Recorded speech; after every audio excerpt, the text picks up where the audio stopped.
Hi friends, मैं रामजीत कुमार एक बार फिर से स्वागत करता हूं आपके अपने स्टडी चैनल इंडिविजुअल स्टडी में। आज का वीडियो काफ़ी महत्वपूर्ण है। आज हम इसमें देखने वाले हैं महत्वपूर्ण पुस्तक जो परीक्षाओं में पहले पूछे गए हैं एवं बाद में उनके भी पूछे जाने की संभावनाएं हैं। साथ ही उनके लेखकों को भी देखेंगे एवं अन्य संबंधित और इससे रिलेटेड महत्वपूर्ण फैक्ट को देखेंगे। यहाँ पे जैसा कि आप देख सकते हैं, यहाँ पे ऑप्शन दिया गया है, तो सबसे पहले आपको खुद से इसका आंसर करने का प्रयास करना है और वीडियो के अंत में देखना है कि आपके कितने सही हुए कितने गलत, और फिर बाद में मेरे द्वारा दिए गए आंसर से उसको मैच करना है। तो वीडियो को रोककर पहले आप इसका खुद से इसका पहले आंसर कर लीजिएगा। इसी के अंतर्गत पहला प्रश्न है कि मुद्रा राक्षस किसकी रचना है। तो यह मुद्रा राक्षस जो पुस्तक है यह विशाख दत्त के द्वारा लिखा गया है, तो इसका ऑप्शन हो जाएगा बी। यहाँ पे बताया जा रहा है कि इसमें चंद्रगुप्त मौर्य के साथ चाणक्य के राजनीतिक सफलताओं का विश्लेषण मिलता है, यानी कि मुद्रा राक्षस में हमें मौर्य वंश से संबंधित सभी महत्वपूर्ण राजनीतिक सफलताओं का विश्लेषण इसमें किया गया है। तो प्रश्न यहाँ से पूछेगा कि जो मुद्रा राक्षस है वहाँ से किस डायनेस्टी के यानी का किस वंश का हमें वहाँ पे जिक्र मिलता है, तो वो मौर्य वंश का। इसी के अंतर्गत आपको याद रखना है कि जो विशाख दत्त की अन्य जो पुस्तकें हैं मुद्रा राक्षस के अलावा, उसमें एक इम्पॉर्टेंट है देवी चंद्रगुप्तम और दूसरा राघवानंद नाटकम। नेक्स्ट प्रश्न, कबीर दास के उपदेशों का संकलन किस ग्रंथ में किया गया है। तो जो कबीर दास हैं उनको उपदेशों का संकलन बीजक में किया गया है, तो इसका आंसर होगा ए।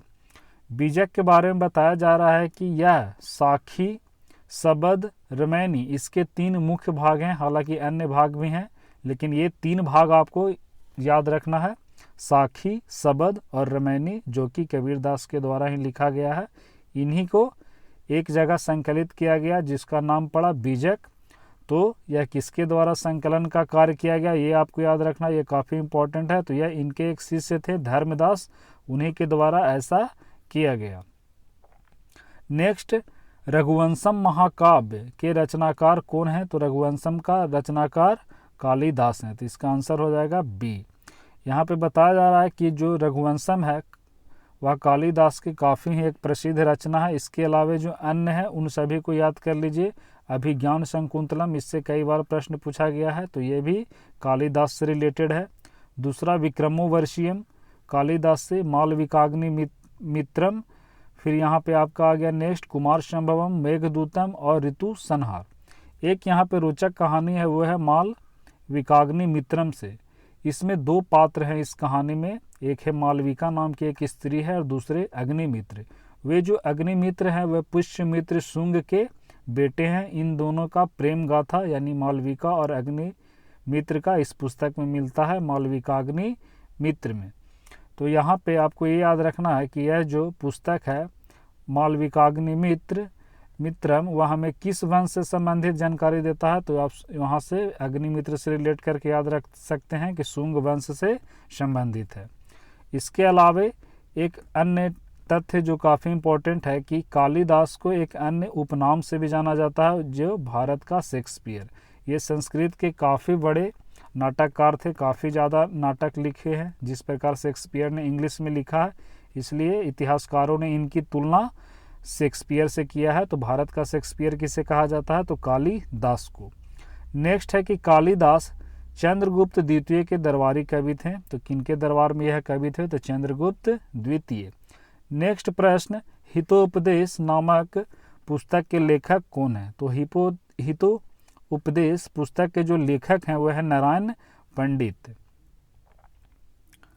नारायण पंडित ने इस पुस्तक में विभिन्न पशु पक्षियों पर आधारित कहानियों को इसमें संकलित किया है। यही इसकी पुस्तक की विशेषता है, पशु पक्षियों पर आधारित कहानियाँ।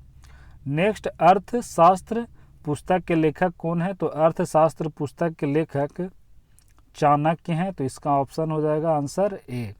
यहाँ पे बताया जा रहा है कि चाणक्य को अन्य नामों से भी जाना जाता है, जैसे कि कौटिल्य और विष्णुगुप्त।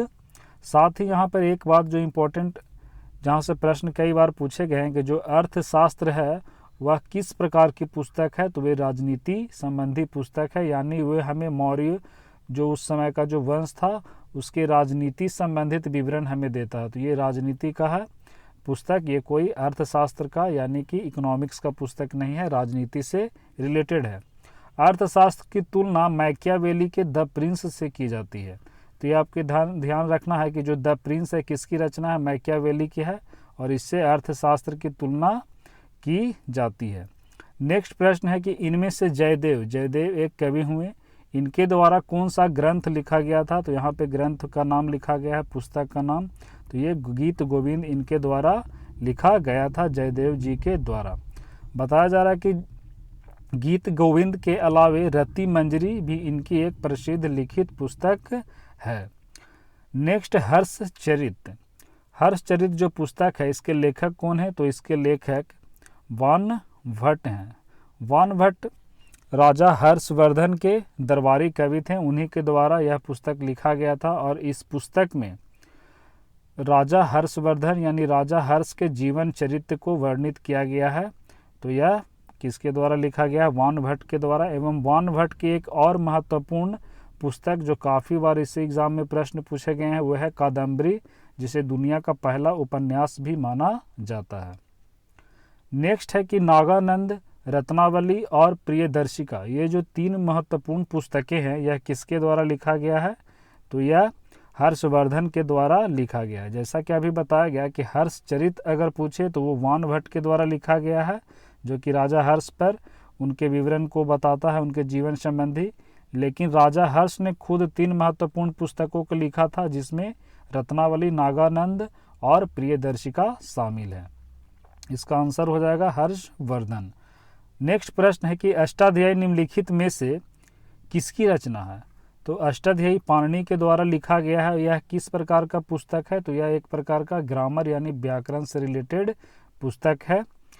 पाणिनि ने इसमें सबसे पहली बार लिपि शब्द का प्रयोग किया है। तो ये आपको ध्यान रखना है कि किस पुस्तक में सबसे पहली बार लिपि यानी कि स्क्रिप्ट शब्द का प्रयोग किया गया है। तो यह अष्टाध्यायी में किया गया है। मिताक्षरा काफ़ी इंपॉर्टेंट पुस्तक है। मिताक्षरा किसके द्वारा लिखा गया है। तो मिताक्षरा विज्ञानेश्वर के द्वारा लिखा गया है। तो इसका आंसर हो जाएगा बी, विज्ञानेश्वर। अब आपको यहाँ से एक कुछ महत्वपूर्ण तथ्य है, ये भी आपको ध्यान रखना है। जैसा कि यहाँ पे देखिए बताया जा रहा है कि विज्ञानेश्वर जो थे उनके द्वारा जो मिताक्षरा लिखा गया उसमें हिंदू विधि का मतलब कानून, यानी हिंदी कानून को उसमें बताया गया था। हिंदू संबंधी संपत्ति के बंटवारे से संबंधित जो कानून होता है उसको इसमें बताया गया था। क्या बताया गया था। तो मिताक्षरा में कहा गया था कि प्रत्येक व्यक्ति को जन्म से ही अपने पिता की संयुक्त परिवार की संपत्ति में हिस्सेदारी हासिल हो जाती है। यानी कोई भी अगर व्यक्ति है, अगर जन्म लिया है तो उसको दादे या पिता का संपत्ति जन्म से ही उसके प्राप्त हो जाता है। और बाद में चूँकि इसको हिंदू विधि में यह जो हिंदू विधि है इसको बाद में क्या किया गया। तो इसमें महिलाओं को भी जोड़ दिया गया 2005 में। इसमें महिलाओं को भी संपत्ति का हक में बेटों की तरह बेटियों को भी इसमें 2005 में जोड़ा गया। तो ये भी आपको ध्यान रखना। और इसी प्रकार का एक दूसरा पुस्तक था दाय भाग किसके द्वारा लिखा गया था, ये भी आपको याद रखना। तो यह जिमूत वाहन के द्वारा लिखा गया था।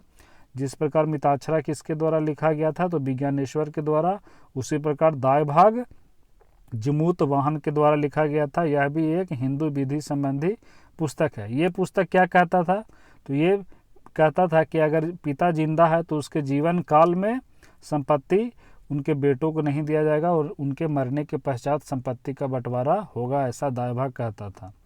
नेक्स्ट प्रश्न अब आगे की ओर बढ़िए तो बताया जा रहा है यहाँ पे कि पृथ्वीराज रासो के लेखक कौन है। तो इसके लेखक चंद बरदाई हैं। तो इसका आंसर हो जाएगा सी, चंद बरदाई। यहाँ पे बताया जा रहा है कि जो चंद बरदाई हैं इस पुस्तक में उन्होंने पृथ्वीराज चौहान के जीवन और चरित्र का वर्णन किया है। तो पृथ्वीराज रासो में पृथ्वीराज चौहान के जीवन और उनके चरित्र का वर्णन मिलता है। नेक्स्ट प्रश्न है कि स्वप्नवासवदत्तम के लेखक कौन है। तो स्वप्नवासवदत्तम के लेखक भास हैं। तो इसका आंसर हो जाएगा बी, भास। नेक्स्ट अगला प्रश्न है कि पंच सिद्धांतिका काफ़ी ही एक महत्वपूर्ण पुस्तक है पंच सिद्धांतिका। तो यह किसके द्वारा लिखा गया था, तो यह बराह मिहिर के द्वारा लिखा गया था। पंच सिद्धांतिका में क्या बातें बताई गई है, तो यहाँ पे देख सकते हैं जो पंच सिद्धांतिका है इसमें अन्य तरह के गणितज्ञ बात को कहा गया है। जैसा कि आपको पता होगा कि जो बराहमिहिर था वह काफ़ी बड़े गणितज्ञ थे और एक खगोलज्ञ थे। ये भी चंद्रगुप्त विक्रमादित्य के नवरत्नों में से एक थे, जिस प्रकार कालिदास थे उन्हीं में से यह एक थे। इनसे आपको ये फैक्ट याद रखना है कि बृहत संहिता, जिस प्रकार पंच सिद्धांतिका इनकी पुस्तक है, उनकी एक अन्य महत्वपूर्ण पुस्तक है बृहत संहिता और दूसरा बृहजातक। तो इन तीनों पुस्तकों को आपको यहाँ से ध्यान रखना। आगे यहाँ पे बताया जा रहा है कि सबसे पहले इन्हीं के द्वारा ऐसा कहा गया था कि कोई ऐसी शक्ति है जो चीज़ों को ज़मीन के साथ चिपकाए रखती है। आज वही शक्ति हम लोग ग्रेविटेशनल फोर्स के रूप में बात करते हैं, यानी कि गुरुत्वाकर्षण, जो इनके द्वारा बहुत पहले ही कह दिया गया था। लेकिन इनसे एक गलती भी हो गया था।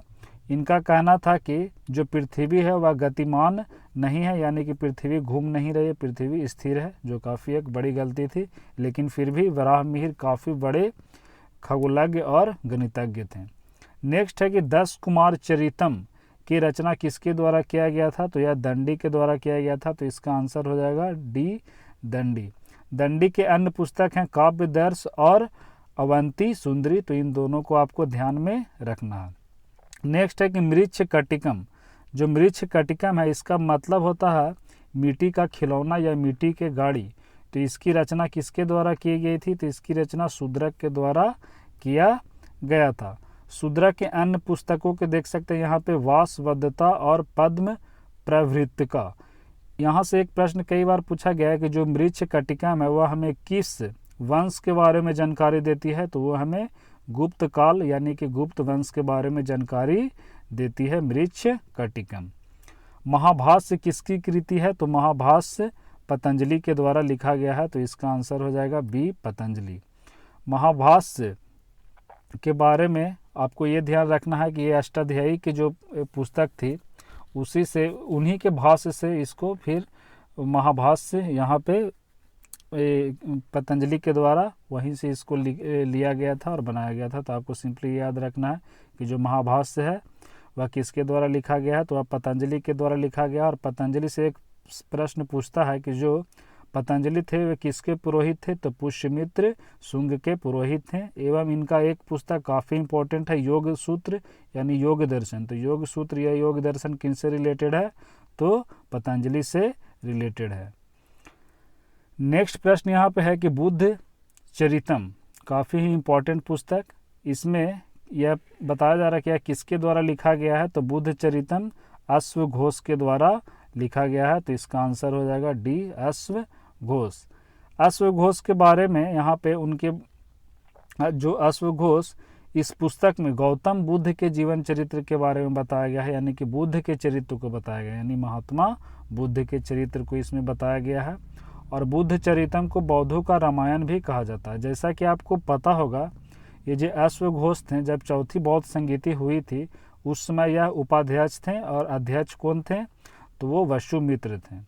नेक्स्ट प्रश्न यहाँ पे बताया जा रहा है कि लीलावती पुस्तक संबंधित है, यानी कि जो लीलावती पुस्तक है वह किस प्रकार की पुस्तक है? गणित से संबंधित है, वनस्पति शास्त्र से, जंतु विज्ञान से या अर्थशास्त्र से?